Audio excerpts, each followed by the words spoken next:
السلام علیکم۔ آج کی اس نشست میں ہم ایک بہت ہی اہم موضوع پر بات کر رہے ہیں۔ ڈاکٹر مقصود الحسن عظیمی صاحب سے 8 اگست 2025 کو جو سوالات پوچھے گئے تھے ان کے جوابات پر ایک تفصیلی نظر ڈالیں گے۔ بسم اللہ الرحمن الرحیم۔ تلاوت بسم اللہ الرحمن الرحیم۔ مقصد یہ ہے کہ جو اہم نکات اور جو گہری باتیں اس گفتگو میں سامنے آئیں ان کو ذرا کھول کر سمجھا جائے۔ تو آئیے اس گفتگو کا آغاز کرتے ہیں۔ سب سے پہلے جو ایک مجھے لگتا ہے بہت دلچسپ سوال تھا وہ ادب اور مروبیت کے فرق پر تھا۔ اکثر لوگ ان دونوں کیفیات میں فرق نہیں کر پاتے۔ آپ اس پر کچھ روشنی ڈالیں گی؟ جی بالکل، یہ بہت ہی بنیادی اور اہم نقطہ اٹھایا گیا تھا۔ دیکھیں، مرعوبیت جو ہے نا وہ ایک ایسی کیفیت ہے جہاں انسان کسی دوسرے کی شخصیت یا اس کے عہدے یا اس کے رعب سے اتنا دب جاتا ہے کہ اس کی اپنی جو فکر ہے، جو سوچنے سمجھنے کی صلاحیت ہے، وہ گویا کام کرنا چھوڑ دیتی ہے۔ اچھا، یعنی بالکل جامد ہو جاتا ہے؟ بالکل، ایک طرح سے آپ کہہ سکتی ہیں کہ وہ مفلوج ہو جاتا ہے۔ وہ خود سے کوئی قدم نہیں اٹھا پاتا، بس مبہوت کھڑا رہتا ہے۔ ٹھیک۔ اس کے بالکل مقابلے میں اگر آپ ادب کو دیکھیں تو ادب میں ایک نرمی ہے، ایک گداز ہے۔ نرمی اور گداز؟ جی، اس میں محبت شامل ہوتی ہے، انسیت ہوتی ہے۔ آپ دوسرے کی بات کو، اس کی طرز فکر کو سمجھنے کی کوشش کرتے ہیں۔ آپ اس کے نقوش قبول کرتے ہیں، صرف اندھی تقلید نہیں کرتے بلکہ سمجھتے ہیں اور پھر اس کے مطابق عمل کرنے کی کوشش کرتے ہیں۔ اچھا، یعنی ادب میں سمجھ بوجھ شامل ہے۔ بالکل، اور یہ تعلق چاہے آپ کا اپنے مرشد سے ہو یا اللہ سبحانہ و تعالیٰ سے ہو، وہاں ادب ہی کار فرما ہوتا ہے۔ مروبیت نہیں ہو سکتی، کیونکہ اگر آپ اللہ سے مروب ہو جائیں گے تو اس کی بات کیسے سمجھیں گے، عمل کیسے کریں گے؟ صحیح۔ ادب جو ہے وہ محبت اور انسیت کے ساتھ اللہ کی بات کو یا مرشد کی بات کو سمجھ کر اس پر عمل کرنے کی طرف لے جاتا ہے۔ یہ بہت اہم نکتہ ہے۔ یعنی مروبیت آپ کو روک لیتی ہے جبکہ ادب آپ کو آگے بڑھاتا ہے عمل کی طرف۔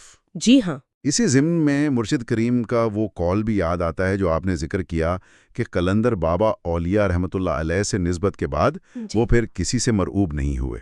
بالکل یہی بات ہے۔ اللہ والا جو ہے نا وہ کسی سے مرعوب نہیں ہوتا۔ کیوں نہیں ہوتا؟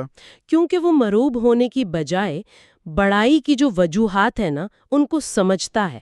وہ ان اوصاف کو دیکھتا ہے جن کی وجہ سے کوئی بڑا ہے۔ اچھا۔ اور پھر وہ ان اوصاف کو اپنانے کی کوشش کرتا ہے۔ یہ نہیں کہ بس ہاتھ باندھ کر آنکھیں بند کر کے کھڑا ہو جائے، وہ سیکھتا ہے۔ بہت خوب۔ تو یہ تو ہوئی ادب اور مروبیت کی بات۔ اسی گفتگو میں پھر احترام اور عقیدت کے فرق پر بھی بات ہوئی تھی۔ یہ بھی اکثر ملتی جلتی کیفیات سمجھی جاتی ہیں۔ جی، یہ بھی ایک بڑی اہم درجہ بندی ہے جو مرشد کریم نے بیان فرمایا کہ حکام کے لیے، یعنی جو صاحبان اقتدار ہیں، ان کے لیے دلوں میں رعب ہوتا ہے۔ روب، ٹھیک ہے۔ علماء کے لیے احترام ہوتا ہے، احترام۔ اور اللہ والوں کے لیے، اولیاء اللہ کے لیے عقیدت ہوتی ہے۔ عقیدت۔ اچھا، ان تینوں میں جو بنیادی فرق ہے وہ کیا ہے، خاص طور پر احترام اور عقیدت میں؟ دیکھیں، احترام کا جو لفظ ہے نا وہ حرم سے نکلا ہے۔ حرم میں ایک تقدس ہوتا ہے لیکن ایک فاصلہ بھی ہوتا ہے، ایک حد ہوتی ہے۔ ایک فاصلہ۔ جی، اسی فاصلے کی وجہ سے احترام میں اختلاف رائے کی گنجائش ہمیشہ رہتی ہے۔ اچھا۔ آپ کسی عالم کا بہت احترام کر سکتے ہیں، ان کے علم کی قدر کر سکتے ہیں، لیکن آپ ان کی کسی بات سے، کسی رائے سے اختلاف بھی کر سکتے ہیں۔ یہ احترام کے منافی نہیں ہے۔ صحیح، یہ بات سمجھ میں آتی ہے۔ لیکن جب بات آتی ہے عقیدت کی تو عقیدت کا لفظ نکلا ہے عقد سے۔ عقد؟ جیسے نکاح کا عقد؟ جی، عقد کا مطلب ہوتا ہے گرا، باندھ دینا۔ تو عقیدت دراصل آپ کے ذہن کا، آپ کی روح کا کسی دوسری ہستی کے ساتھ، جیسے آپ کے مرشد ہیں، اس طرح جڑ جانا ہے کہ وہاں دوئی نہیں رہتی۔ اچھا، یعنی مکمل طور پر جڑ جانا۔ جی ہاں، یہ ایک ایسی مضبوط گرہ ہے، ایسا تعلق ہے جہاں اختلاف کی گنجائش ختم ہو جاتی ہے۔ تو کیا اس کا مطلب یہ ہے کہ انسان اپنی سوچ ختم کر دے؟ نہیں، ہرگز نہیں۔ سوچ ختم نہیں ہوتی بلکہ سوچ ہم آہنگ ہو جاتی ہے۔ یہ ایک مکمل سپردگی کی کیفیت ہے۔ آپ کا ذہن اور آپ کے مرشد کا ذہن گویا ایک ہو جاتا ہے۔ آپ ان کی فکر کو اپنی فکر بنا لیتے ہیں، وہاں سوال نہیں اٹھتا، اختلاف نہیں ہوتا۔ یہ بہت گہری بات ہے، یعنی احترام میں فاصلہ ہے اور اختلاف کی گنجائش، جبکہ عقیدت میں مکمل سپردگی اور ہم آہنگی ہے۔ بالکل۔ اچھا، تو یہ تو ہوئے تعلقات کے مختلف درجات۔ اسی گفتگو میں ایک اور بہت اہم سوال اٹھایا گیا تھا، وہ تھا حضور علیہ الصلوۃ والسلام کی اس تعلیم کے بارے میں کہ انفرادیت سے آزاد ہو کر اجتماعی ذہن بیدار کیا جائے۔ یہ کیا تصور ہے؟ جی، یہ بھی بہت بنیادی تعلیم ہے۔ دیکھیں، انفرادی ذہن کیا ہے؟ وہ ذہن جو صرف اپنی ذات کے گرد گھومتا ہے، میں، میرا فائدہ، میری دلچسپی، میری خواہش، بس۔ یعنی خود غرضی کہہ سکتے ہیں؟ ایک طرح سے کہہ سکتے ہیں، اسے دوسروں کی تکلیف، دوسروں کے فائدے، دوسروں کے حقوق کی زیادہ پرواہ نہیں ہوتی۔ وہ اپنی دنیا میں مگن رہتا ہے۔ ٹھیک۔ ہم کی سطح پر سوچتا ہے۔ ہم کس سطح پر؟ جی، وہ یہ سوچتا ہے کہ جو چیز میں اپنے لیے پسند کرتا ہوں، کیا وہ دوسروں کے لیے بھی پسند کرتا ہوں؟ یہ تو حدیث نبوی کا مفہوم ہے۔ بالکل۔ لا یؤمن احدکم حتی یحب لاخیہ ما یحب لنفسہ۔ تم میں سے کوئی اس وقت تک کامل مومن نہیں ہو سکتا جب تک وہ اپنے بھائی کے لیے بھی وہی پسند نہ کرے جو اپنے لیے پسند کرتا ہے۔ سبحان اللہ۔ تو یہ اجتماعی ذہن ہے، یہ سوچنا کہ میرے عمل سے، میری خوشی سے کسی دوسرے کو تکلیف تو نہیں پہنچ رہی۔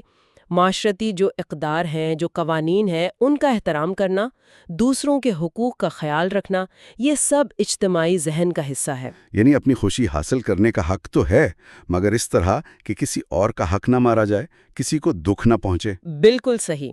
آپ کی آزادی وہاں ختم ہو جاتی ہے جہاں سے دوسرے کی ناک شروع ہوتی ہے۔ یہ اجتماعی شعور کی علامت ہے۔ بہت خوب۔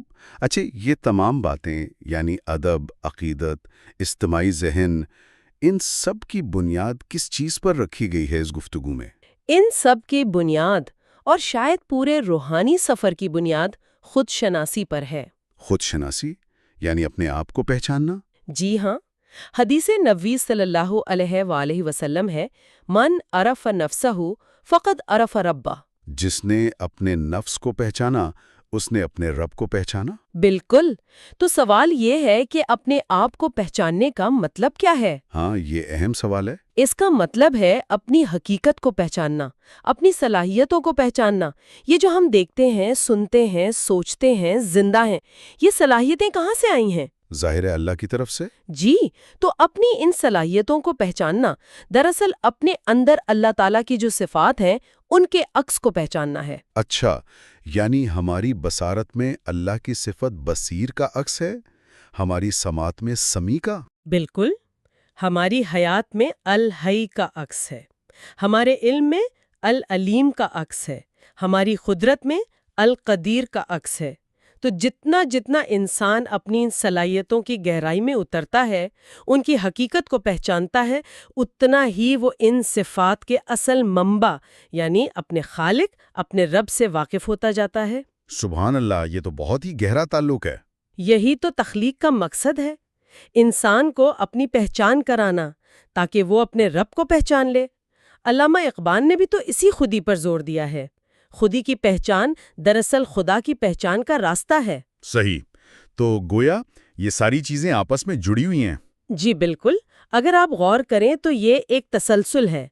حقیقی ادب اور عقیدت آپ کو مروبیت کی کیفیت سے نکالتے ہیں، وہ آپ کو سمجھنے اور عمل کرنے پر مائل کرتے ہیں۔ ٹھیک۔ پھر یہ سمجھ اور عمل آپ کو اپنی ذات پر غور کرنے یعنی خود شناسی کی طرف لے جاتا ہے۔ اور خود شناسی؟ اور جب انسان خود شناس ہو جاتا ہے، جب وہ اپنے اندر اللہ کی صفات کا عکس پہچان لیتا ہے، تو وہ لازماً انفرادی خول سے باہر نکل کر اجتماعی فکر کا حامل بن جاتا ہے۔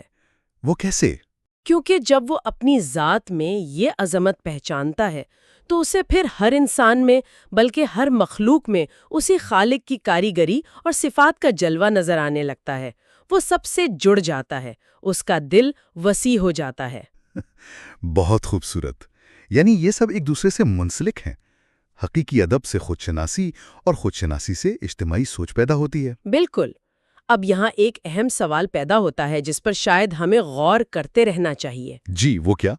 وہ یہ کہ ان تمام تصورات کو ادب، عقیدت، خود شناسی، اجتماعی ذہن، ان سب کو نظریاتی طور پر جان لینا تو ایک بات ہے۔ ہاں، جان لینا کافی نہیں ہوتا۔ جی، اصل سوال یہ ہے کہ ان کا ہماری روزمرہ کی زندگی پر، ہمارے اعمال پر، ہمارے روحانی سفر پر عملی طور پر کیا اثر پڑتا ہے، ہم انہیں اپنی زندگی میں کیسے نافذ کر سکتے ہیں۔ یہ واقعی غور طلب سوال ہے۔ صرف جاننا کافی نہیں، ماننا اور عمل کرنا ضروری ہے۔ اچھا، یہاں ایک اور بات بتاتا چلوں، سننے والوں کے لیے ایک خوشخبری بھی ہے۔ اچھا، وہ کیا؟ یہ جو گفتگو ہے جس پر ہم بات کر رہے ہیں، یہ اب انگریزی میں بھی دستیاب ہے۔ ماشاءاللہ، یہ تو بہت اچھی خبر ہے۔ جی، ہمارا جو چینل ہے میلوڈی آف ڈیوائن، اس پر یہ گفتگو انگریزی میں بھی سنی جا سکتی ہے۔ زبردست۔ اور صرف یہی نہیں، بلکہ اس گفتگو کا جو متن ہے، یعنی جو ہم بات کر رہے ہیں، یہ اردو اور انگریزی دونوں زبانوں میں تحریری شکل میں بھی موجود ہے۔ اچھا جی، اس کا لنک بھی اسی ویڈیو کی ڈسکرپشن میں یعنی تفصیل میں دے دیا گیا ہے، تو اگر کوئی پڑھنا چاہے تو وہاں سے پڑھ سکتا ہے۔ یہ تو بہت ہی سہولت ہو گئی، ماشاءاللہ۔ جی، اور چونکہ یہ سارا مواد، یہ ساری گفتگو ہمارے مرشد کریم حضرت خواجہ شمس الدین عظیمی صاحب کی تعلیمات کے بارے میں ہے، جی ہاں، تو میری گزارش ہے کہ اسے اپنے دوستوں تک اور خاص طور پر ان لوگوں تک ضرور پہنچائیں جو روحانیت کو سمجھنے کا ذوق رکھتے ہیں۔ بالکل، جنہیں اللہ کا قرب حاصل کرنے کی تڑپ ہے۔ جی، جنہیں ان باتوں سے دلچسپی ہے، شاید کسی کے دل میں کوئی بات اتر جائے۔ انشاءاللہ، علم پھیلانا بھی تو صدقہ جاریہ ہے۔ بالکل۔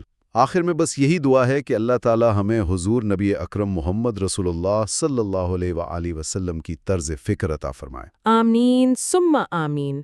وہ طرز فکر جس میں ادب بھی ہو، عقیدت بھی ہو، خود شناسی بھی ہو اور پوری انسانیت کے لیے اجتماعی سوچ بھی ہو۔ آمین۔ تو اس سوال کے ساتھ کہ ہم ان تعلیمات کو اپنی زندگی میں کیسے لا سکتے ہیں، آپ سب سے اجازت چاہیں گے، بہت سی دعاؤں کے ساتھ۔ اللہ حافظ۔ اللہ حافظ۔